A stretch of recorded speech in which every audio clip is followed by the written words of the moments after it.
Assalamualaikum warahmatullahi wabarakatuh. Salam sejahtera untuk kawan baik Nur Rizwan Channel. Salam menjernihkan pikiran dan menebar kebaikan. Bersama saya tamu tetap Nur Rizwan Channel, Bang Andi Arianto Sinulinga. Jumpa kembali Bang Ucok. Siap. Salam kebaikan. Bang Ucok wajahnya fresh karena jagoannya Mas Anies sudah punya cawapres. Ya. Alhamdulillah. Itu happy atau kurang happy apa biasa aja? Ya senang karena sudah probabilitas untuk bisa ikut kompetisi Nyapres sudah di tangan itu. Tinggal nunggu waktu pendaftaran aja. Iya. PKS masuk ya? PKS insya Allah. Besok kalau nggak ada halangan, besok mereka mengumumkan itu Dewan Suro. Oh, Majelis Musyawarah Majelis Suro. Iya. Jumat ya? Besok, saya dengar kabarnya besok hari Jumat. Oke. Bang Ucok, kita nggak akan ngobrol drama tentang terpilihnya Caimin. Tapi kita ngobrol ke depan. Peta kekuatan Mas Anies ketika mendapatkan baca wapresnya Mas atau Caimin gimana? Ya kalau kita lihat demografinya ya, peta distribusi suara di masing-masing wilayah ya, di Sumatera, di Banten, di DKI, di Jawa Barat, Jawa Tengah, Jawa Timur, Sulawesi, Kalimantan dan lain-lain tuh, Papua dan Maluku. Ya sebenarnya dengan bergabungnya Muhaimin Iskandar dengan Anies Baswedan tuh dalam bacaan banyak orang yaitu menutupi, melengkapi, menggenapi posisi pasangan calon ini Anies Baswedan ini. Jadi kalau bahasa Bang Surya kan seperti botol ketemu tutupnya itu. Kalau saya bilang itu adalah Muhaimin itu melengkapi ya kekurangan-kekurangan dari Anies Baswedan tuh, sehingga pasangan ini pasangan yang sangat ideal menurut pendapat saya itu. Maksudnya kekurangan apa? Kekurangan basis dukungan? Iya kan semua orang tahu bahwa di Sumatera Anies kuat. Sumatera itu 10 provinsi dengan jumlah pemilih 45 juta itu. Kalau kita lihat DPT-nya.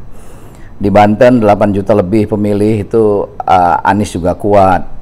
Di DKI apalagi dengan 8 juta pemilih, dan kemudian di Jawa Barat tuh 35 juta itu pemilihnya itu, dan di situ juga Anies kuat.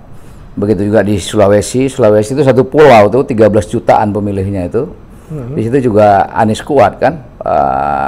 Di beberapa Kalimantan seperti Kalimantan Selatan, Kalimantan Timur juga Anies kuat di situ.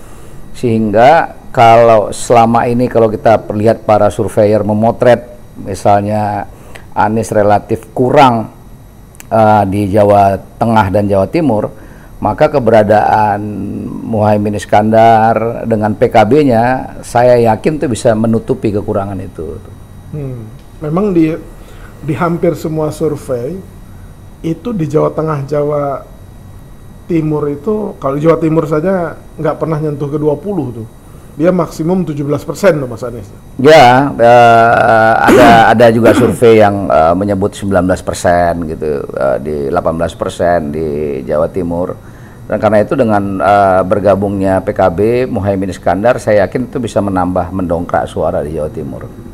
Kalau misalkan kita lihat kilas balik ya, sebelum Caimin bergabung tuh, memang sepertinya ada kendala psikologis Nahdliyin untuk memilih Mas Anies ya? Saya sih sulit mengatakan itu. Kalau kita lihat survei yang tergambar, nampak angka-angkanya menerangkan bahwa sebagian besar orang yang mengasosiasi diri sebagai NU, Nahdlatul Ulama itu lebih banyak di Pak Ganjar kan, baru Pak Prabowo, baru Anies Baswedan. Itu kan yang nampak di survei. Nah, tapi kan kita juga sebagai politisi itu kan nggak bisa sepenuhnya melihat survei, karena banyak juga potret-potret di bawah yang nggak terekam oleh survei-survei. Nah, karena itu bisa kita lihat banyak sekali hasil-hasil survei yang hasil akhirnya tuh berjarak jauh tuh. Misalnya contoh ya, saya kasih gambaran Jawa Tengah misalnya.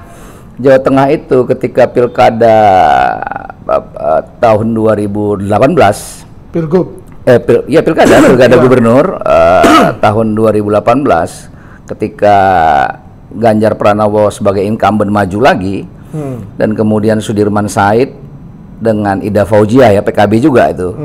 Itu kalau kita lihat survei-survei semua menempatkan Sudirman Said itu di bawah 15% tuh.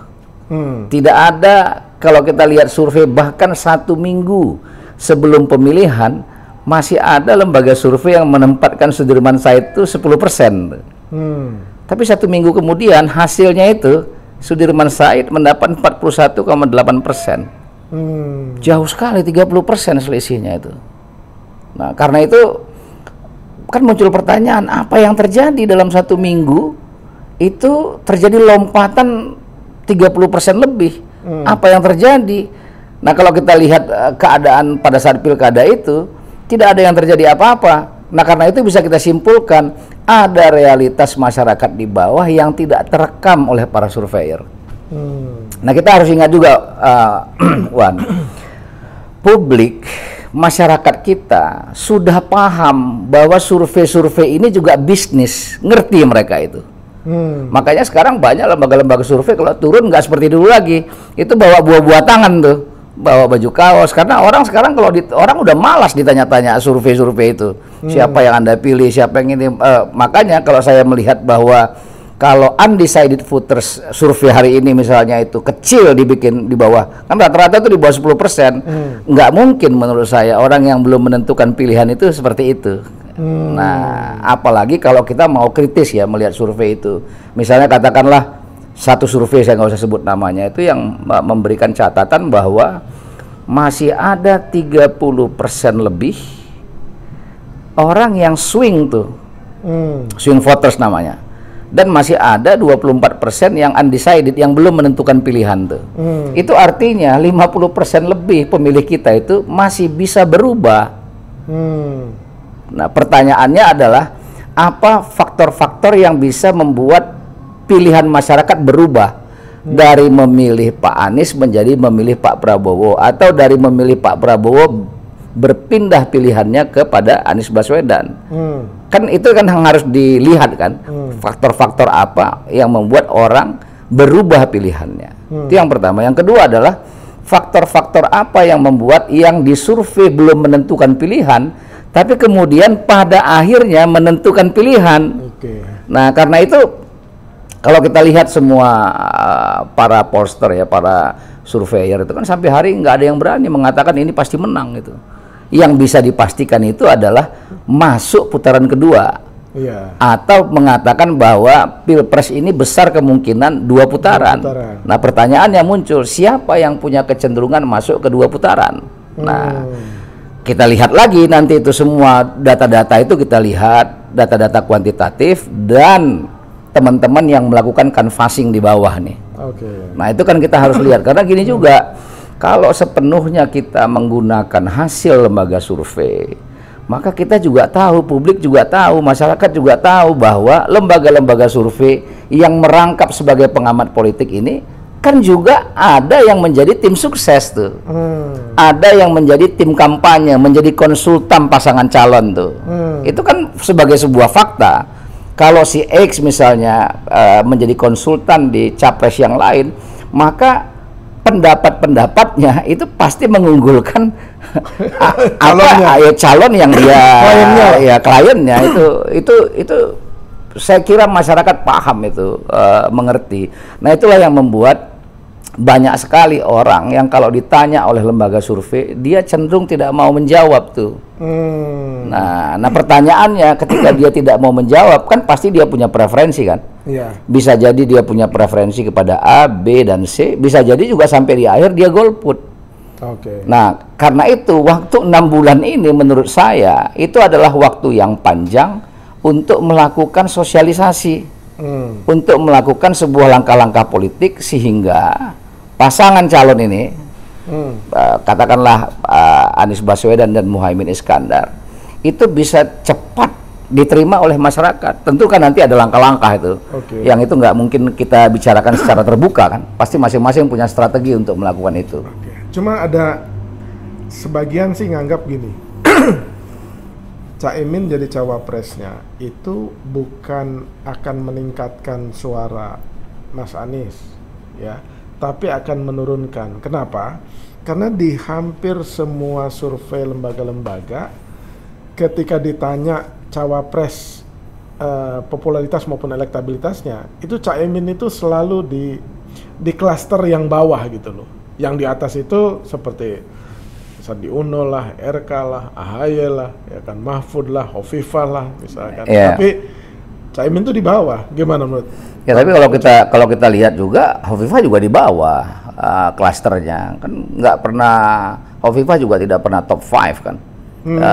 Di survei nggak pernah. Tapi kan nama Hovifah menggema tuh. Muncul karena orang yang menjawab pertanyaan-pertanyaan survei itu kan juga dia dipengaruhi oleh opini-opini yang berkembang di masyarakat tuh. Nah, semakin dia melihat kecenderungan orang itu nyapres atau tidak, maka kalau dia tahu misalnya kecenderungannya hanya 3, Prabowo, Pak Ganjar, Anies Baswedan, maka kecenderungan preferensi orang ke sana, itu kecenderungan itu. Itulah dahsyatnya pembentukan opini itu. Makanya saya selalu mengatakan untuk kritis melihat lembaga-lembaga survei ini. Apakah lembaga-lembaga survei ini benar memotret realitas publik yang ada di bawah, realitas masyarakat yang ada di bawah, atau lembaga survei ini berperan untuk membangun opini publik? Itu dua hal yang berbeda tuh. Nah, menurut saya publik paham, ya apalagi kita kan kita mengerti, karena itu menurut pendapat saya melihat dari banyak catatan. Termasuk yang terakhir aja Pilkada DKI. Bayangkan tuh 4 hari sebelum putaran kedua Pilkada DKI, 4 hari sebelum putaran kedua, masih ada lembaga survei yang mengatakan Ahok unggul. Dan itu lembaga survei ternama, itu lembaga surveinya itu. Yang kalau kita buka jejak digitalnya tuh ditanya pada Mas Anies kan, ditanya, gimana nih putaran kedua? Lembaga survei ini mengatakan Ahok unggul gitu. Kan Mas Anies jawabnya ketawa aja kan. Jawabnya dengan senyuman aja itu. Karena memang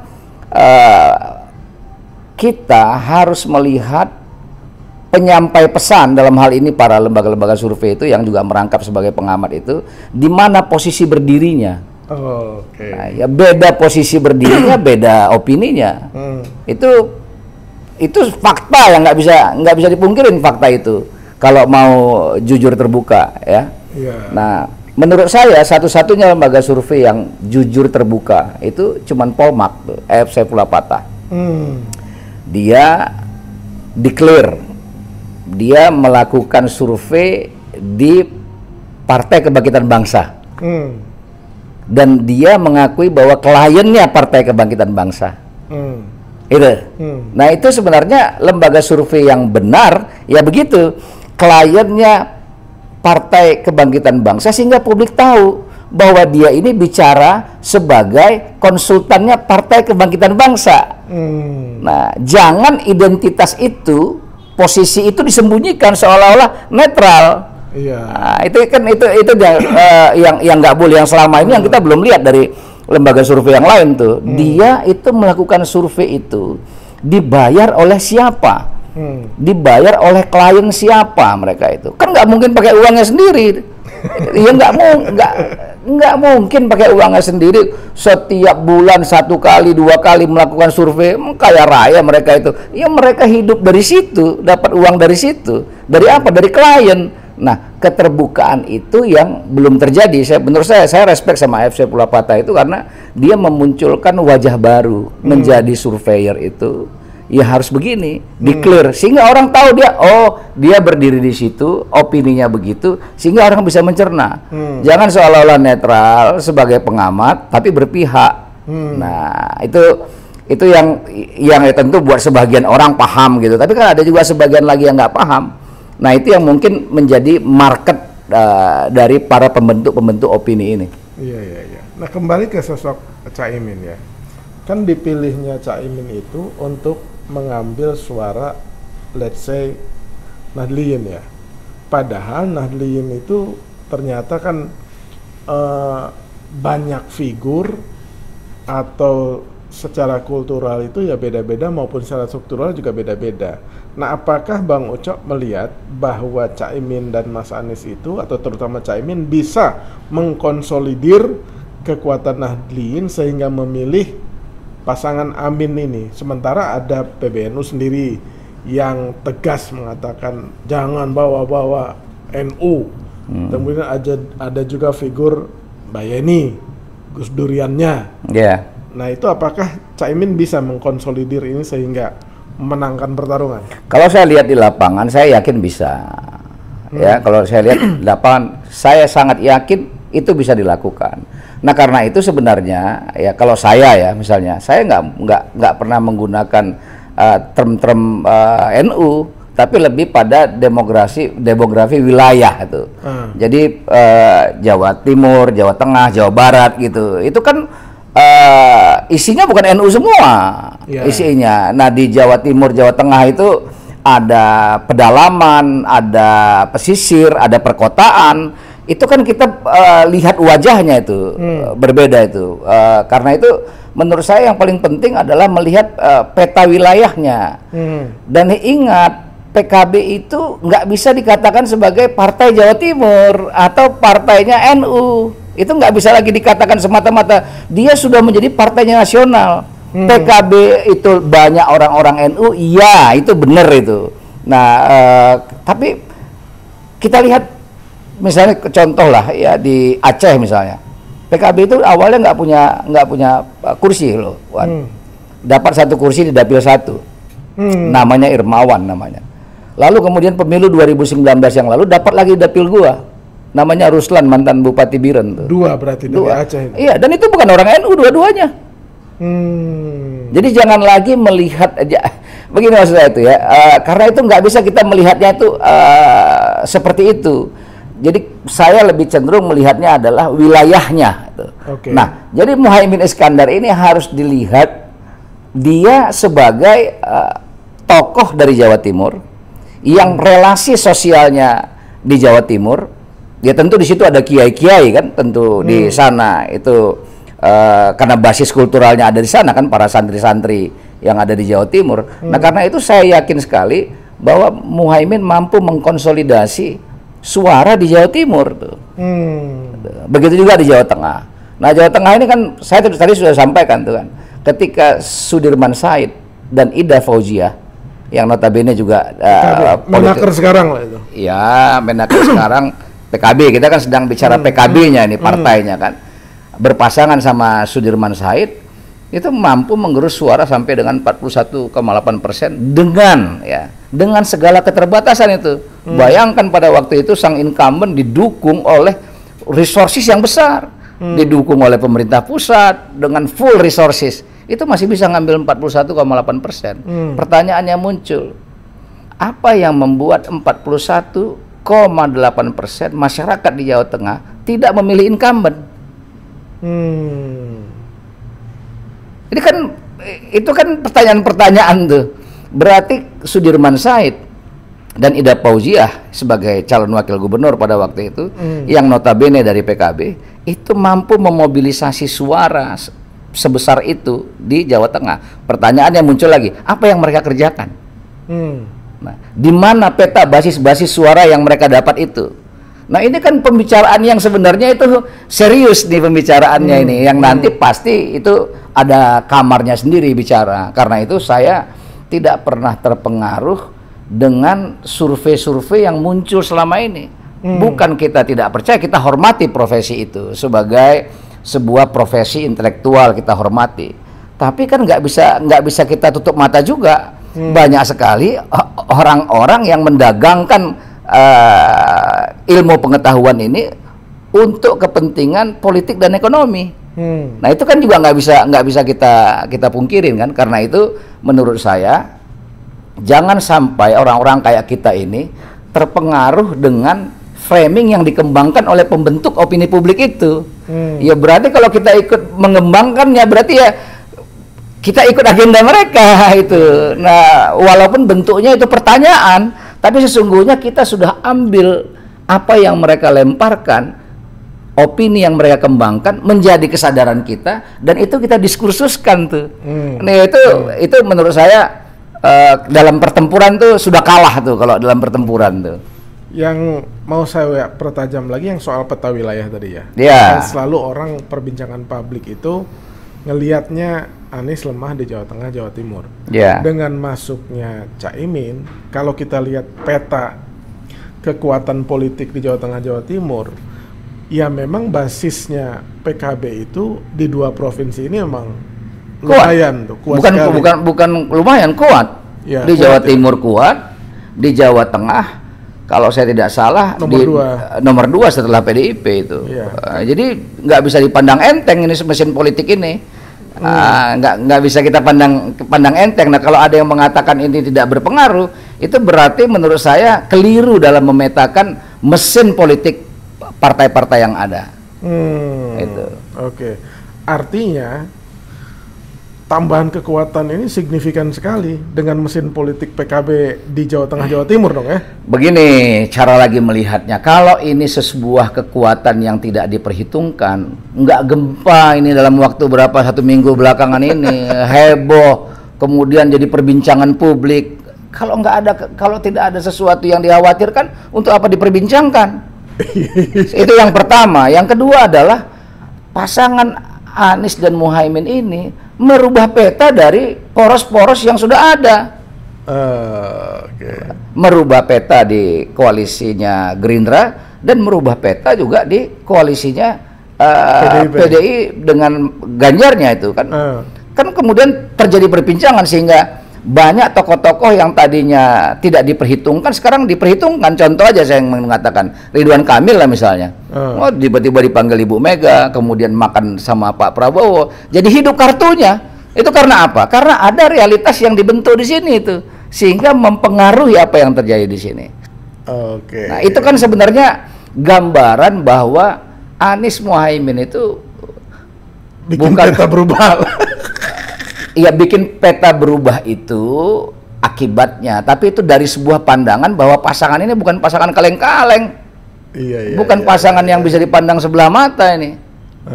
Yaitu kalau menurut saya ya. Tidak hanya Ridwan Kamil yang sekarang hidup kartunya lagi, Pak Mahfud juga jadi hidup kartunya ya kan? Ya kalau Pak Mahfud dari dulu diperbincangkan. Khususnya di PDIP ya diperbincangkan untuk menjadi pasangannya Ganjar Pranowo itu dari dulu itu. Nah, tapi kalau Ridwan Kamil kan baru-baru ini aja itu, baru diperbincangkan setelah pasangan Anies Muhaimin itu dideklarasikan.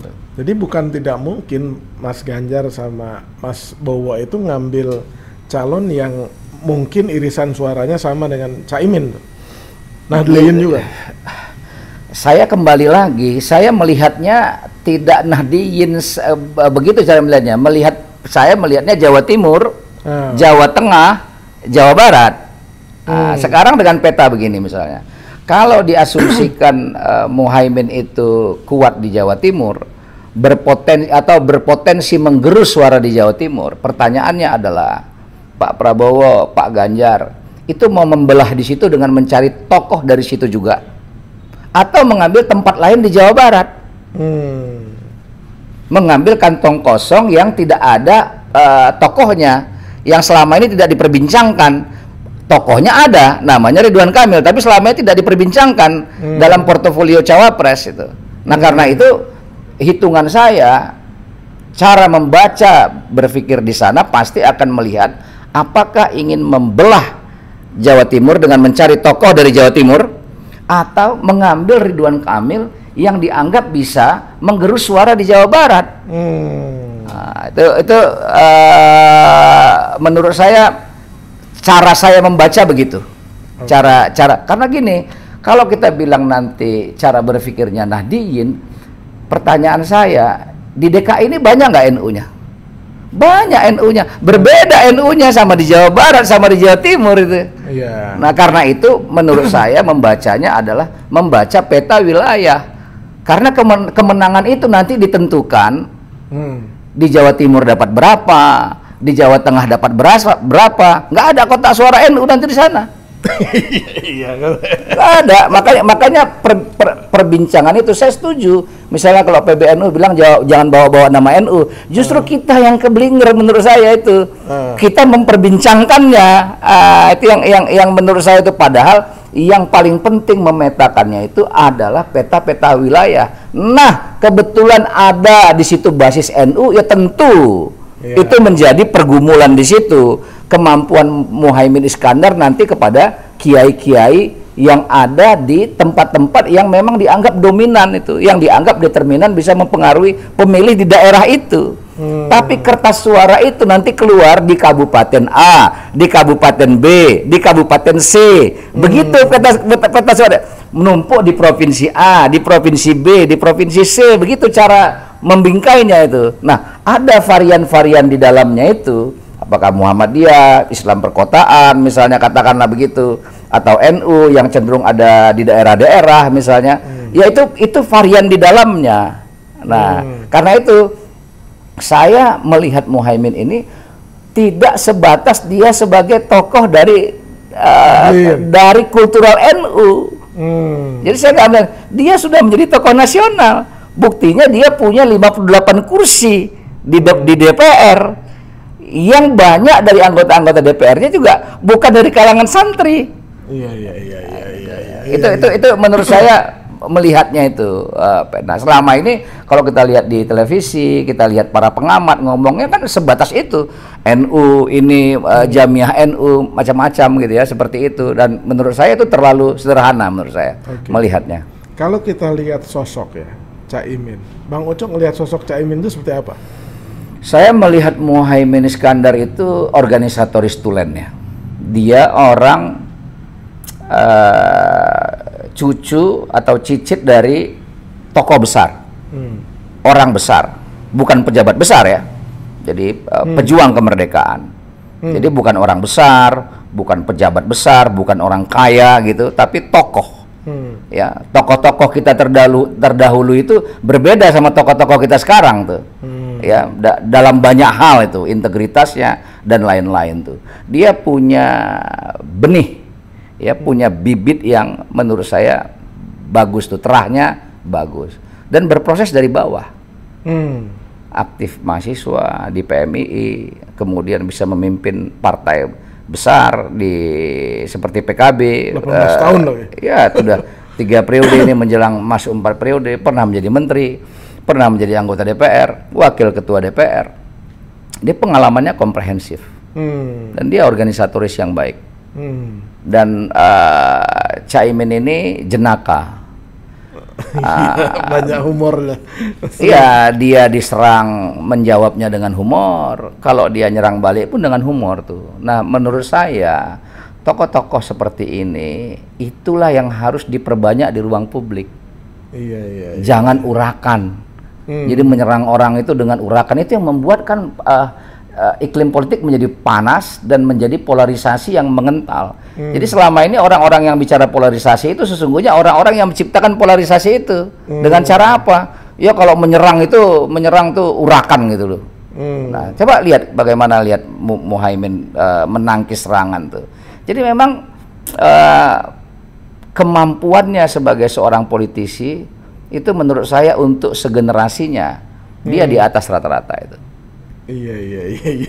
Nah, karena itu berpasangan sama Anies Baswedan yang juga terkenal ramah, santun, menjaga tutur kata, kalau diserang juga tenang, kalau menangkis juga dengan baik, kalau menyerang balik pun tuh halus sekali itu.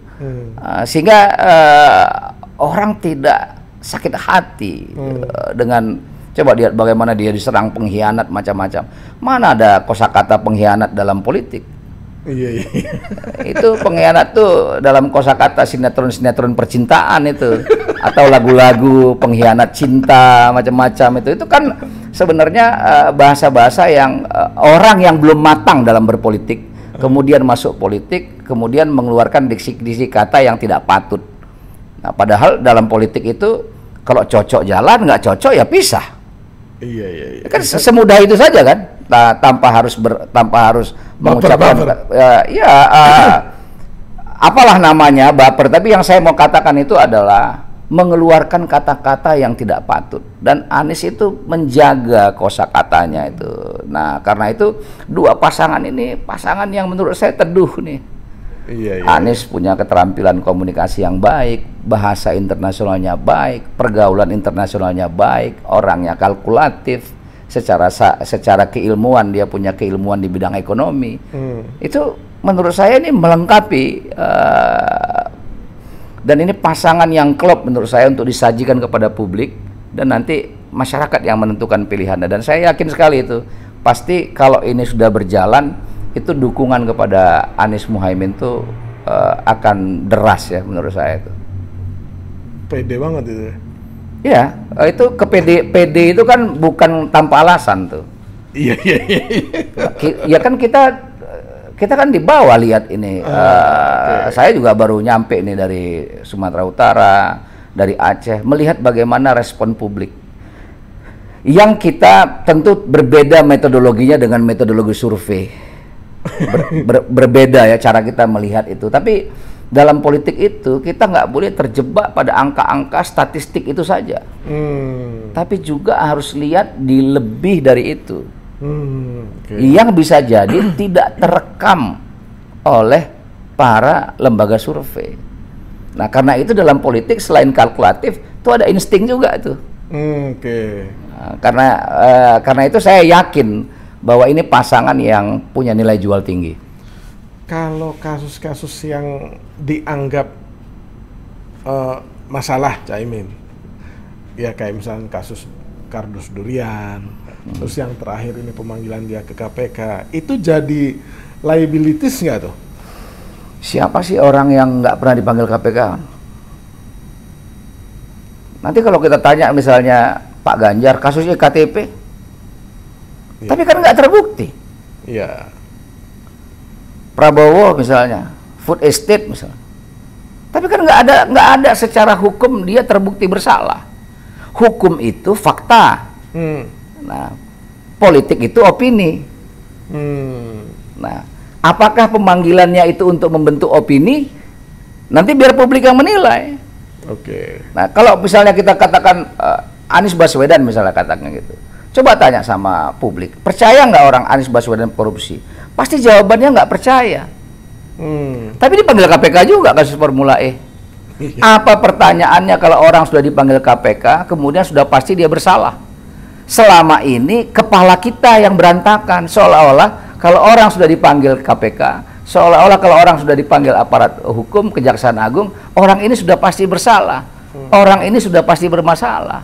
Padahal kan kapasitas Muhaimin sewaktu dia menjadi menteri tahun 2012 ada persoalan korupsi, sudah ada tersangkanya, KPK ingin mengkonfirmasi, menanya di bawah kepemimpinannya seperti apa untuk memperkuat penyidikan KPK.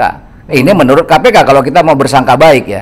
Walaupun kalau kita mau bersangka politis, kenapa beberapa jam saja setelah diumumkan langsung Muhaimin dipanggil tuh, padahal itu adalah sesuatu yang tidak layak sebenarnya, apa namanya, peristiwanya belasan tahun yang lalu. Iya, kalau semua jajaran kita itu korup kemudian pimpinannya diperiksa, maka kalau ada menteri korup ya presiden harus dipanggil juga dong, karena di bawah kabinetnya kan. Tapi kan nggak berani KPK memanggil presiden.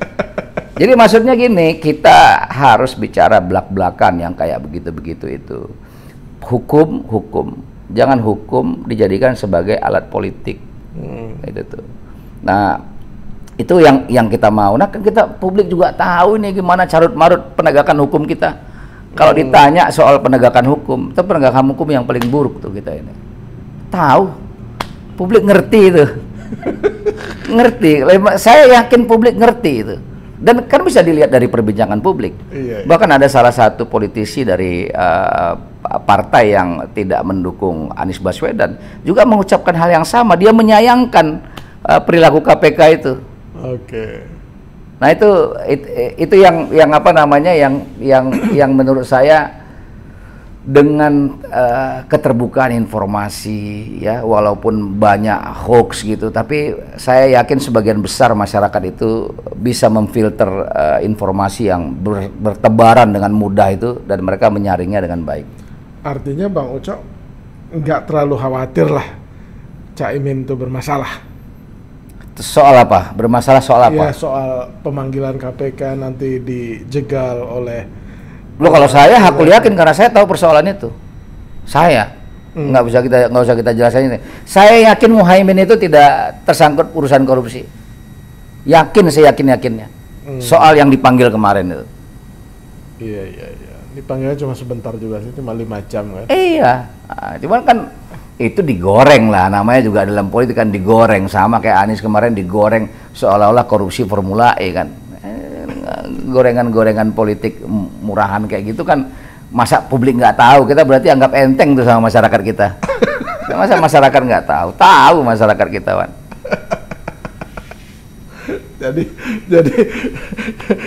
jadi nggak akan ada masalah lah pokoknya di Caimin ya kan.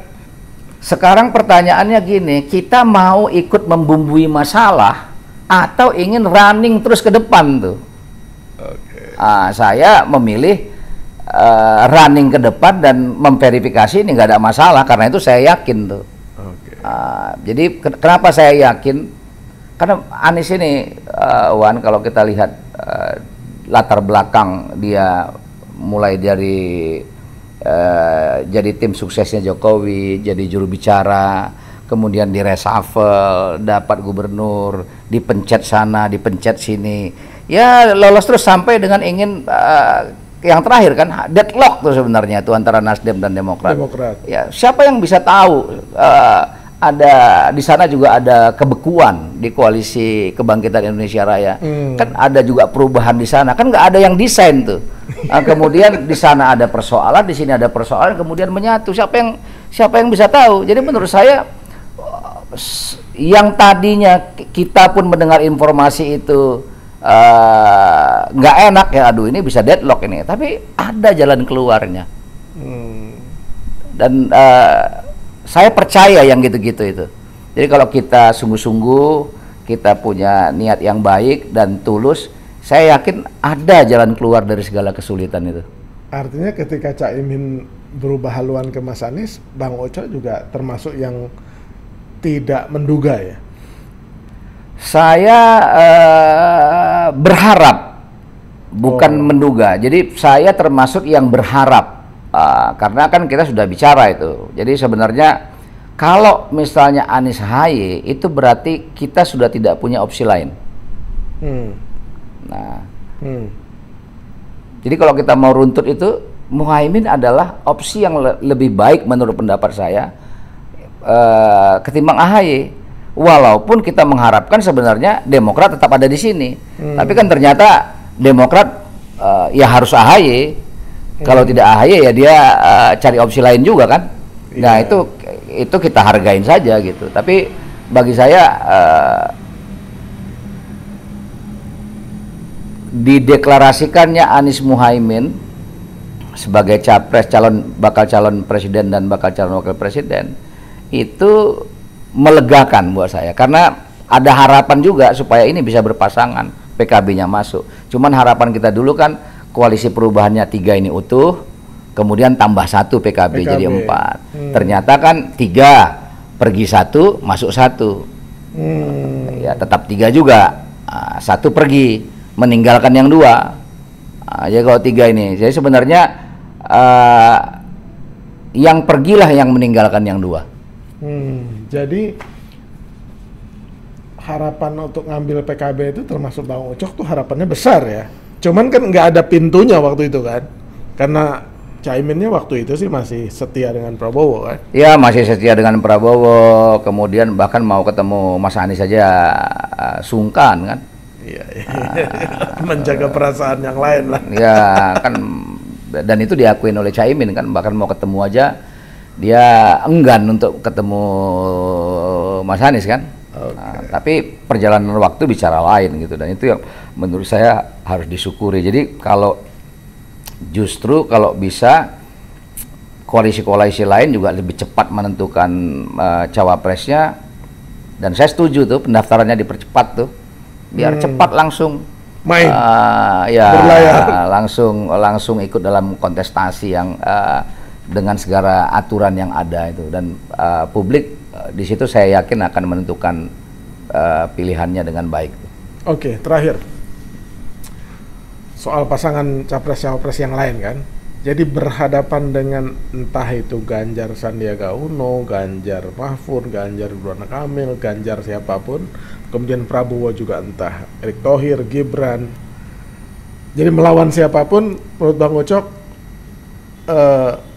potensi Mas Anies dan Caimin menang tuh besar.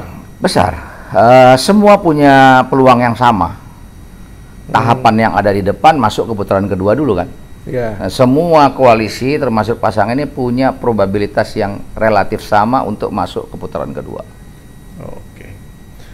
Oke, Bang Ucok. Siap. Terima kasih.